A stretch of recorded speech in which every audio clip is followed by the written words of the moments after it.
ఈ రోజుల్లో సన్యాసం బెటరా పెళ్లి బెటరా? సన్యాసమే బెటర్. మ్యారేజ్ సన్యాసం. పెళ్ళే బెటర్. సన్యాసం మ్యారేజ్ ఇస్ బెటర్ అని. సన్యాసం. పెళ్లి. సన్యాసం. సన్యాసం. సన్యాసం ఎందుకు? పెళ్లి చేసుకున్న టార్చర్ కన్నా సన్యాసంలోనే బెస్ట్. తెలియకుండా టార్చర్ అంత టార్చర్ ఏముంటది పెళ్లిలో? పెళ్లిలో టార్చర్ అంటే పెళ్ళైనాక ఒక 1 year తర్వాత టార్చర్ వాళ్ళ విశ్వరూపం బయట పడుతుంది. టార్చర్ అంటే ఎలా గెస్ చేస్తారు టార్చర్ చేస్తున్నాను అంటే కొట్టి చంపేసి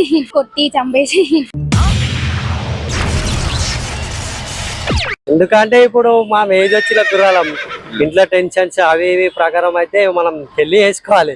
పెళ్లి చేసుకోకుంటే ఇట్లా పెళ్లి చేసుకుంటేనే బెటర్. పెళ్లి తర్వాత వచ్చే ప్రాబ్లమ్స్ ఉంటాయి కదా. ప్రాబ్లమ్స్ వరకు ఇప్పుడు కూడా ఉంటాయి కానీ ప్రాబ్లమ్స్ అదే మన కొత్తనా. మనం చదువుకుంటే అయిపోతుంది. ఇద్దరిని ఒకరి మాట పట్టుకొని నడవాలి. మొత్తం నాదే నడవాలంటే ఇక గొడవలు ఎవరికైనా అవుతుంది. ఓకే అంటే అండర్స్టాండింగ్ చేసుకుంటే ఇద్దరు అండర్స్టాండింగ్